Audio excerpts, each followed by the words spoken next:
Well, hello and welcome back to the channel, everybody. My name is Dark Sage Walker, and that is Vanille.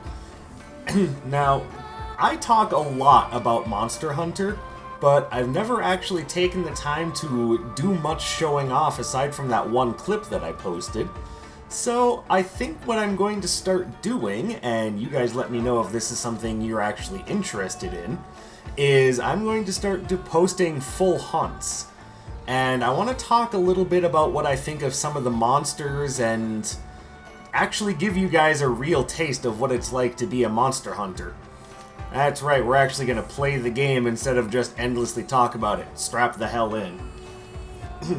And this sort of came to me as one of those things where it's like, okay, I talk about this game all the time. I make lots of little allurings to what I'm doing in Monster Hunter, the sorts of things that are catching my attention, but I've never actually shown the game. So, let's show the game, and I think the best way to do that... Oh, is there no solo high-rank hunt for Arzuros? That's where I wanted to start. Oh, nope, there it is. Oh, but I have to capture it. I don't want to capture it, I just want to hunt it. Man, okay, so there's no solo high-rank quest for Arzuros like I thought there would be. So, I guess... There's no rush, so please take your time. You know, whatever, we'll just... Do tomorrow, is what Hinoa always says. Yeah, well, Hinoa also seems lazy. Pretty and very cheerful, but a little lazy. Not that I have a problem with that, mind you. Ugh, I don't want to... I just want to show off the game. I don't want to necessarily have to capture the monster. I know it seems like a minor point, but to me it's big. You know, whatever. For this first one, I guess we're just going to capture the monster. Spirits protect you. So that would be how you figure out your target, is you go to the quest list. Now we're going to come over here and eat a meal. Now those of you who have played the game before know what's going on. For those of you who don't, I'm basically setting a series of skills that can potentially be activated. I'm going to shut up for a minute.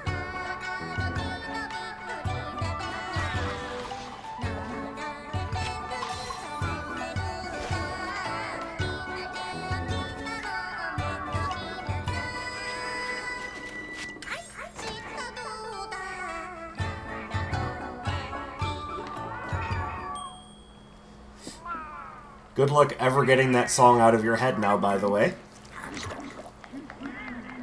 That's like the modern reincarnation of the DuckTales theme. And I got 2 skills. Alright, fair enough. Time's over. It's not like Arzuros is a hard fight. So... And just for context, I'm also going to show you guys my set. So here are the skills on it. Those of you who don't know what any of this means, just trust me, this set is pretty strong. And the actual pieces that go into it. Though I stress, this is what the pieces look like. This is not what this is what the pieces are, not what I'm actually wearing. What I'm actually wearing, I don't know how to show off the layered armor, but... To give you guys an idea of what layered armor is, it's basically just transmogrification. In other words, the armor pieces that I'm wearing, or that I'm using as my actual armor, are not the same as what they look like. I wish there was a way to actually show you... Well, there is a way to show you my layered armor. And for what it's worth, I tend to go full fashion hunter when I play, so... I'm currently rocking this look. Take off the weapon and just show it to you.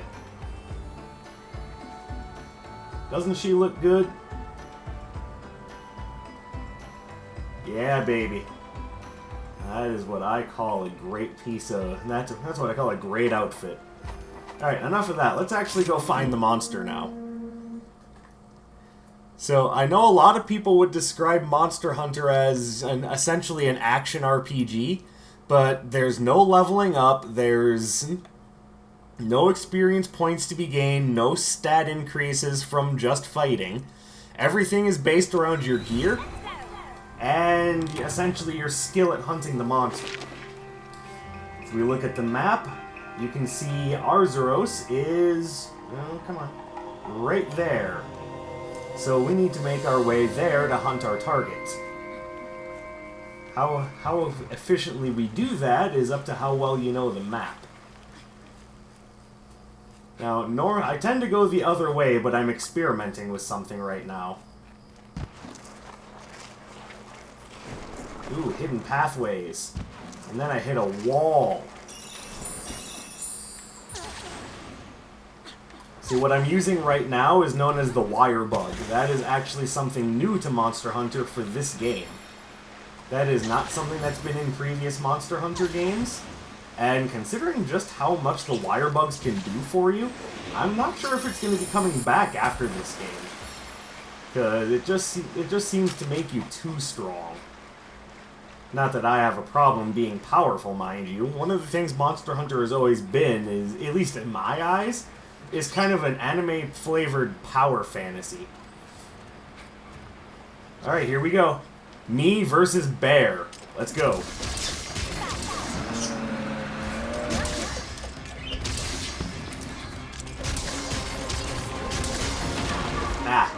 So, as you can see, you're not just running up to the thing and hitting the attack button until it dies. Monsters have a lot of health in this game. Now, even though this is a sword and shield, please notice that this particular sword and shield has no shield. That's one of the fun, unique selling points of the ninja sword, which is not a type of sword and shield, it's just the weapon that I'm using.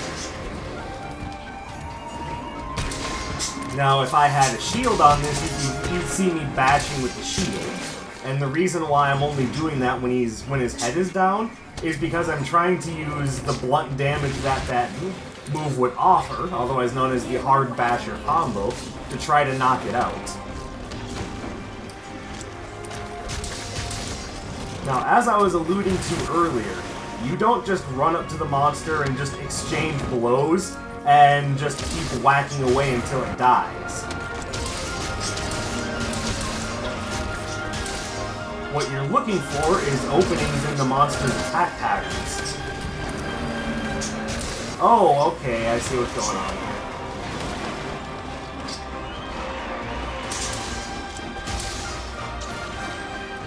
here. And also new to this game is you can ride the monsters. Now, I was not expecting this guy to show up and pick a fight, but since he did, I will definitely take the opportunity to...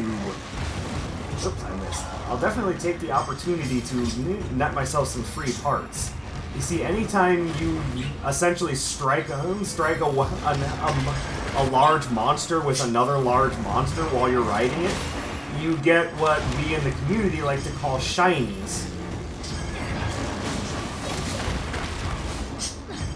So that's just going to be little freebies that I can get from the Azuchi here if I can ever get Arzuros to behave here and attack the way I want it to.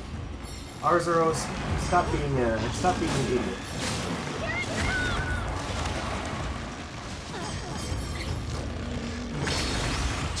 Now I could do a mounted Punisher, but because Arzuros is my target, I actually kind of want to now take command of the Great Azuchi and do some damage to Arzuros as well as get some more freebies.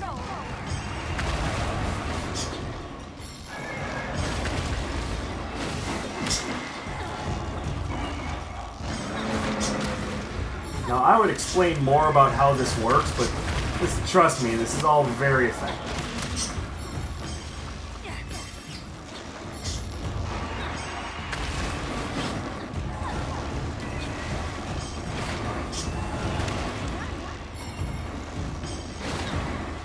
Oh, come on.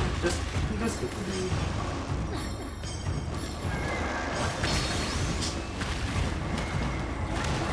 Now we'll use you to do the mounted finisher.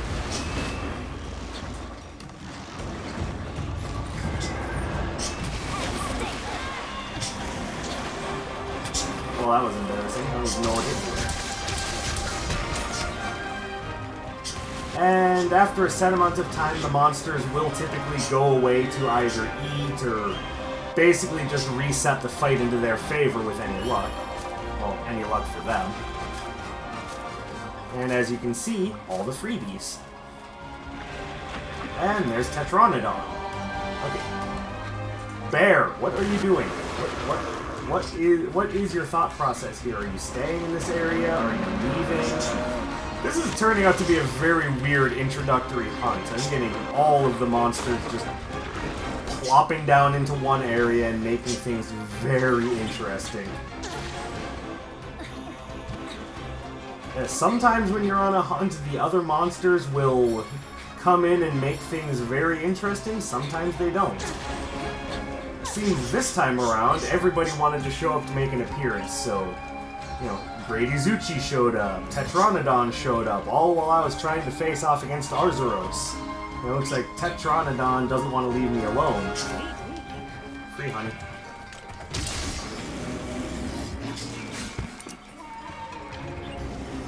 Alright, and is it just me and Arzuros now? So, as you've probably been able to tell, this isn't just a game of, you know, just continually attack, you know, randomly heal.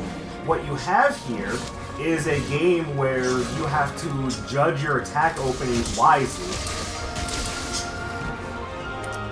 Every monster has a different way of fighting and a different series of attacks that it does. That was embarrassing. And so do you. That sucked. And what you're both trying to do is you're trying to take advantage of each other's mistakes, essentially.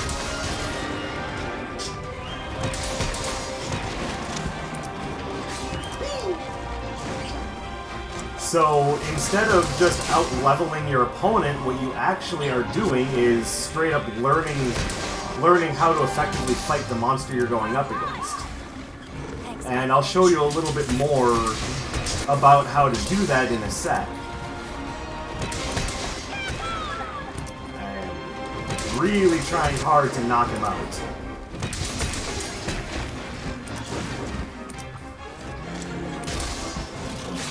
One, two, three. Oh, that's right. When he's so the monster is currently enraged, as you can see by the puff of smoke coming out of his mouth as he's breathing. And now he's tired, as you can tell by the fact that he's drooling. And monster has been knocked out. So now I'm going to perform an attack that I only really perform when I have a great opening. Now they say that the guy's ready to capture. I don't see the mark for it yet.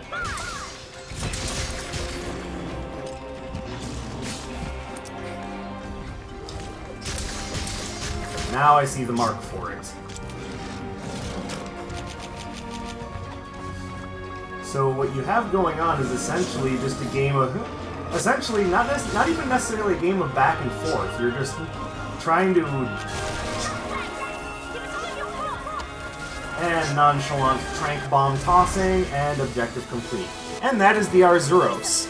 It's very much an opening game monster, and its whole point is to kind of get you ready for Monster Hunter. Because it has all of the hallmarks. When it gets angry, its attacks change. Instead of only swiping 2 or 3 times, he'll swipe 4, or follow it up with his big bear claws.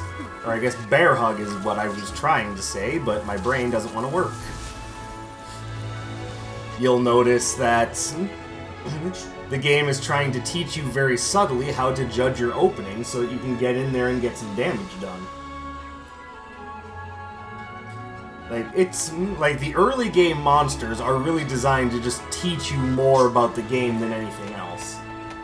And as you can see, we've got some rarities here, as denoted by the sparklies.